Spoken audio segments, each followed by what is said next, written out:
and another effective one. Matthew breaks a tackle, breaks another, gets a block. There are no flags and the race is on.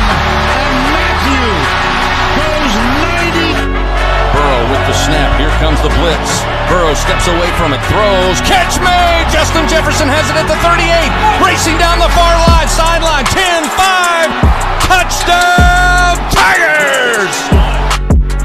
Another play fake by Burrow, and a deep strike, and an open receiver, Jamar Chase, another touchdown! Daniels pulls it, takes it himself, he's got the sideline! Jane Daniels off to the races! And a bang back inside, he takes it to the house! 85 yards for Daniel! Go ahead and say it, Ed. Go Tigers!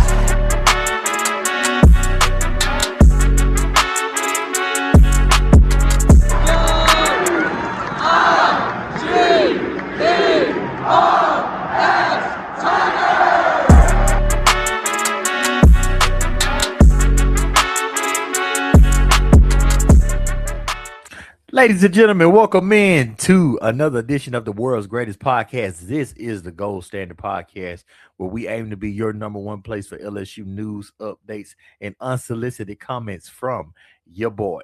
Ladies and gentlemen, I'm sorry. I normally drop my Sunday episode, but there was no way I was going to force you guys to pick me over watching the Super Bowl this past Sunday. I wanted you guys to spend some valuable time with your friends, family, and loved ones, and enjoying the big game, enjoying the halftime show, being angry at the halftime show, whatever you wanted to do. I wanted to give you the opportunity to do that. All right. So I'm glad, and it's a good thing to be back here with you guys. Hopefully going forward, we'll have our normal Sunday drop. Excusing for the Super Bowl, but I'm ready to get back at it. There's a lot to talk about, not a lot on football, but today we're going to tackle all three major sports at LSU. We're going to tackle the LSU men's football team, we're going to tackle the LSU women's basketball team, and the LSU defending national champion LSU Fighting Tiger baseball team led by Coach Jay Johnson. But before we get going, make sure you hit that like button. Make sure you smash that like button. Make sure you turn on your notifications. Make sure you don't miss any episodes of the Geauxld Standard Podcast, because baseball season is about to get ramped up here. We're about to go into March Madness, and sooner or later we'll be doing spring training and practice reports for the football team. So, ladies and gentlemen, make sure you are locked in with the Geauxld Standard Podcast here, where we love purple, but it is all gold, baby. Okay, let's get it. All right, first up, shocking news. Garrett Nussmeier won the Senior Bowl MVP. Old Nuss came down here on Mobile, Alabama in my parts and showed out. I want to grab his stats here. Senior Bowl stats. All right, so it looks like Nuss was 5 of 8 for 57 yards, and he had a 1 rushing attempt for a 3-yard touchdown. He had rave reports from the practice reports, says that he was turning heads. Literally, I pull up here the top article when I typed it in is Garrett Nussmeier turned heads at the Senior Bowl. So is a healthy Nuss one that could possibly get drafted? Possibly. I was just talking to my dad earlier about, I think if he's healthy, and I think if he can get right in the brain, he can at least be a serviceable backup quarterback and have a long, productive NFL career for that. But Nuss has a big arm. He's got to cut down on the turnovers. He's got to use his legs to get out of situations that get him in a pinch and be able to be a threat to pick up a first down. But look, it'll be interesting to see how it turns out. But if you told me he's going to come down here and win the Senior Bowl MVP, I would have said no. But it's always a good thing to win the MVP. It's always a good thing to turn heads in practice reports. So maybe Nuss is creeping up into that top 5 range, top 3 range of quarterbacks off the board in the 2026 NFL draft. We will see coming up in April.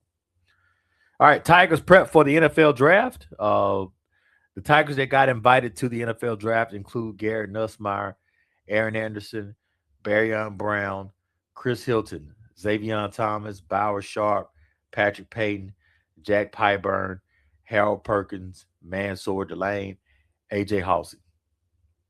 What do I expect from that group? I think Chris Hilton might be a surprise in a combine setting. He's gonna run really well. Got tied up with a tongue twister there. He's gonna run really well. He's gonna test really well. He's very athletic. He's gonna have a huge vertical. He's gonna have a nice broad jump. Chris Hilton may be one of those players that get drafted just off his combine because I think he's going to test very well. Barron Brown, I want to see how fast Barron Brown is in actuality. I want to see if that number gets to 4.2 or low 4.3s. Xavier Thomas, I think he's got a chance to show, how useful he can be as a potential weapon in an offense with his hands. Not going to even talk about Bauer Sharp. The rest of the guys, I would say, Somer Delane has nothing to prove. Maybe he goes. AJ Halsey should have a good showing. And Harold Perkins is going to be the interesting one. What do we expect from a healthy Harold Perkins? I would say if Perkins is healthy, you got the ability to have one of those combine warrior guys because he's going to look good in the outfit. He's going to run good. I think he's going to show his agility and athleticism. So similar to a guy like Chris Hilton, I think a combine set may be one that Harold Perkins excels at. For whatever reason, we never got the full potential of what Harold Perkins can be, aside from that amazing freshman year. After that, we just never could get back to that magic or that semblance of whatever we got in that year. So it was really, really rough footing for him. Trying to get his footing back and show what he could do after that freshman year. He's a bit of a tweener. He's not big enough to be an every down edge in the NFL. He's just not. He's not quick enough to be somebody that plays in the nickel or plays safety in the NFL. So he's in a weird conundrum there. Maybe a team. It's going to be about the right team for Harold Perkins. If Harold Perkins goes to the right team that knows how to use him just as like a missile to go see ball, get ball, you could have a decent player on your hands. I obviously expect Mansour Delane to be a first-round pick. I would pick him as the first cornerback off the board. AJ Halsey is going to be a day 2, day 3 pick. If Perkins tests well, maybe he could be a day 2, day 3 pick. And Nuss will be with the showing at the combine, I think he'll be a day 2, day 3 pick as well. So I got right now 1 first-rounder and 3 day 2, day 3 guys. But I would say guys like Barron Brown, Chris Hilton, even Aaron Anderson, if he's healthy, could be a sort of surprise guy, to get drafted later on in the draft and then be productive next season in their rookie season. Okay. Moving on to the Tigers, 2027 recruiting class. We covered 2026 a ton. We covered the transfer portal a ton. Well, guess what? It's time to start all over. Do it again for the year 2027. Lane Kiffin and his Tigers are already off to a great start, having commitments from the number 1 edge player in high school in Jaden Bryant out of South Carolina, who was previously trending towards the Gamecocks. And once we got Sterling Lucas, Jaden Bryant decided to shut it down and join the Tigers. And then we have Pop Houston, our 4-star gym quarterback out of Louisiana. And just per perspective, I got Pop's numbers from last season. 231 of 350 for 231 and 350. Look, this is why you don't take breaks between episodes like I did, because you get rested. 231 of 350 for 3,836 yards and 42 touchdowns. 92 carries for 942 yards at 10 yards a pop and 12 touchdowns. What type of player is Pop Houston? I think he's Trinidad Chambliss. The size, the measurables. I watched the tape on him, and I think I'm watching Trinidad Chambliss. A lot of it has to do with the size, but I just think they're very similar players as well. I don't think LSU is going to get Elijah Haven out of Louisiana. He's trending towards Alabama. And I think LSU's fine with that. I think LSU likes Pop Houston. I think they like how he fits in Lane Kiffin's system. Again, just look at what Trinidad Chambliss did, and you can slide Pop Houston right in there after a year. We got Sam Levitt, who may have 2 years. Hassan Longstreet and Landon Clark both have multiple years remaining. Tigers are leading for number one cornerback out of the country, Joshua Dobson, who I think is out of North Carolina, if I'm not mistaken. Classic Corey Raymond, out of state, number one cornerback recruit battle here. The Tigers, by all accounts, do lead right now. He's going to take his visits. He's going to take it deep. I don't expect anything to pop soon or pop early on him. But keep an eye out for him. He's not the typical Corey Raymond, 6'2", 6'3", made-to-order cornerback, but he still's got some size at 6 feet. So the Tigers are looking to get that. That's Corey's. He normally picks one crown jewel in each class. It was DJ Pickett 2 classes ago. It was Havon Finney last year. This year it seems to be Josh Dobson. So keep an eye out for how that one goes. He could maybe, plans could always change and he could pop and become a Tiger. But I think the Tigers sit in a good spot there for the number one cornerback in the country. And that's just what you get when you get Corey Raymond. And to close out here, as far as the football, Tigers are working hard to flip 5-star Easton Royal, who's out of Brother Martin in New Orleans, Louisiana. 5-star wide receiver, number one wide receiver in the country, who is committed to Texas.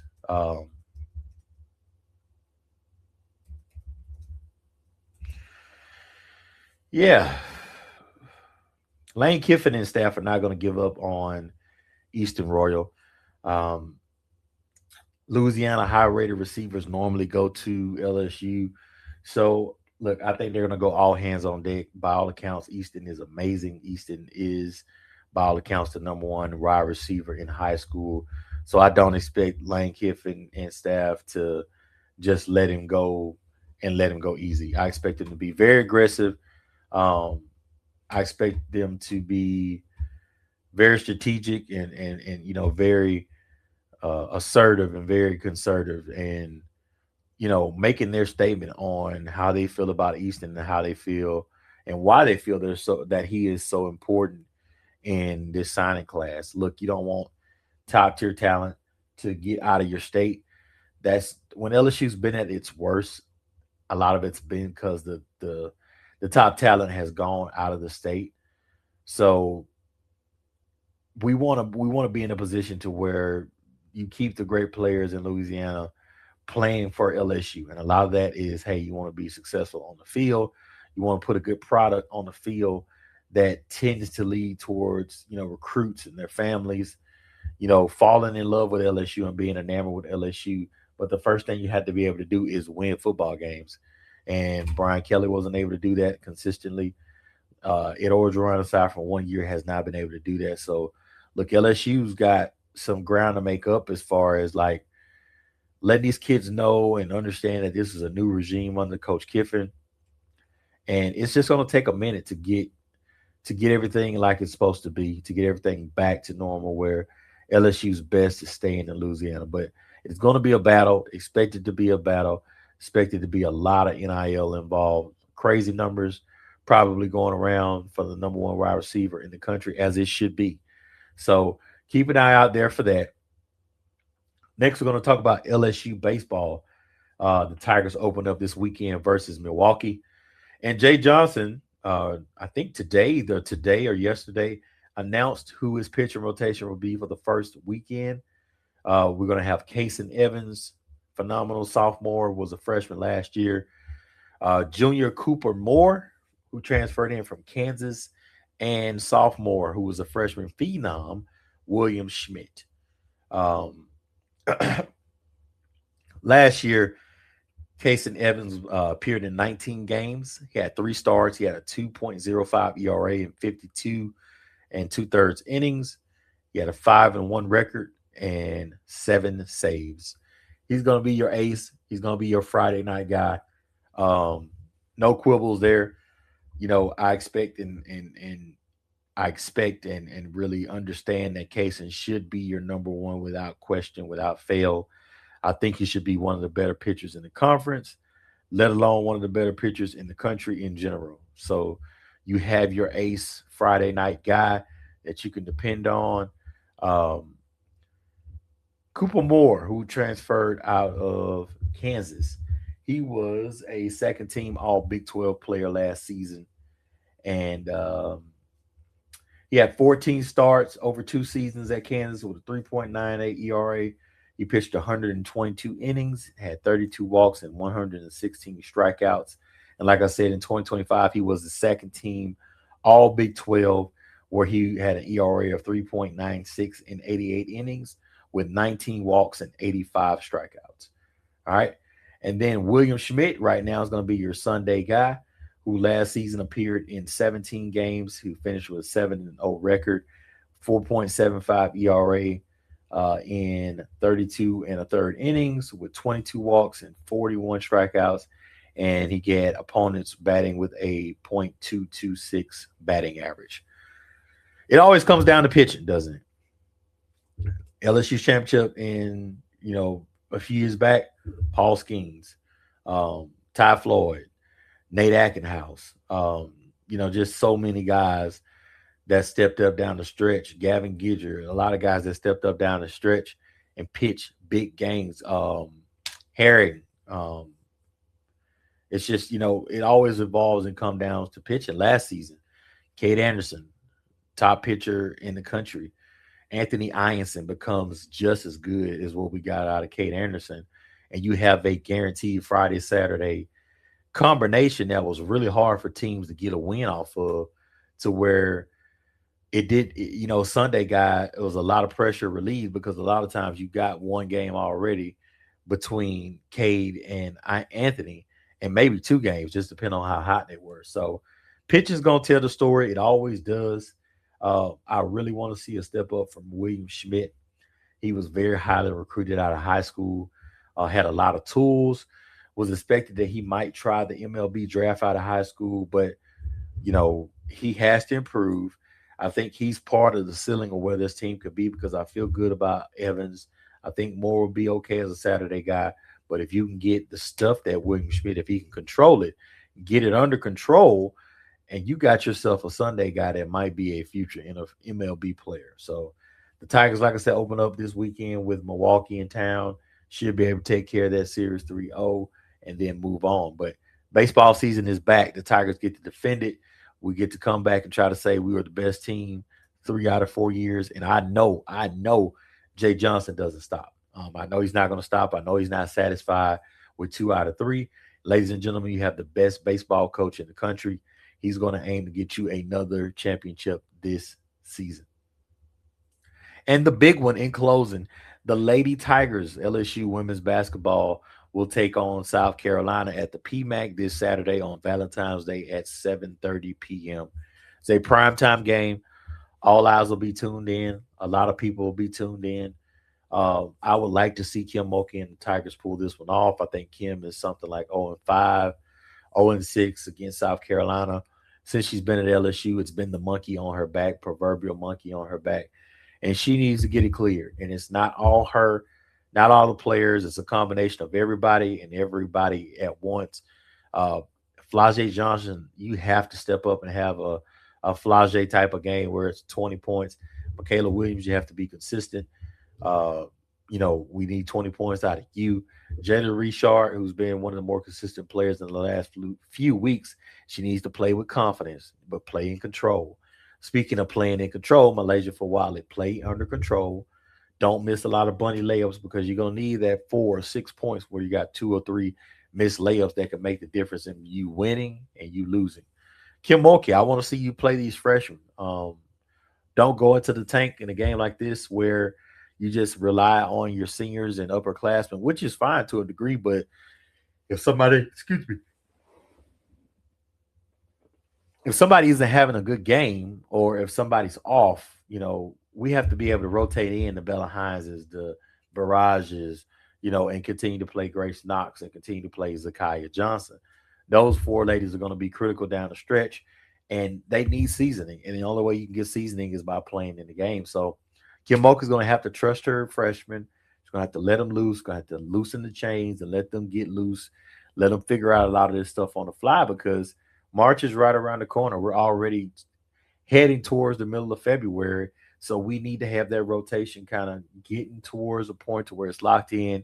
Everybody knows their role. Everybody knows what they're coming to game for. Everybody knows what's going on when they come in the game and what their role is to the overall game plan. So that's all I got for this edition of the pod, ladies and gentlemen. Again, sorry about missing on Sunday, but I wasn't going to force you guys to watch me over the Super Bowl.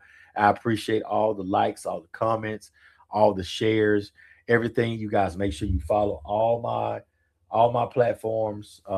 Is it going to be here? I can't ever remember. I think it's here. But you guys follow all the platforms. I'm most active on TikTok and YouTube. Make sure you share this podcast with your family, friend, loved ones, Uncle Buck, Uncle Drew, Uncle Steve, Grandmama, Granddaddy, anybody who likes LSU sports in general. Baseball season started to kick up, so we're going to cover it more. We're about to head into the tournament where we're going to cover the women's basketball team more. We're not going to even waste time talking about the men's basketball team. So, yeah, and football season, spring training, fall camp, summer camp, it'll be right around the corner. It'll be here before you know it. Okay, ladies and gentlemen, this has been an amazing edition of the Geauxld Standard Podcast. I am your host, Doe. I am signing off here. But again, remember, I want to be your number one place for LSU news, updates, and unsolicited comments from your boy. Because here at the Geauxld Standard Podcast, we love purple, but it is all gold, baby. Guys, have a fantastic weekend. I will see you Sunday night. You tell them I said go Tigers, and you tell them I said play Nick.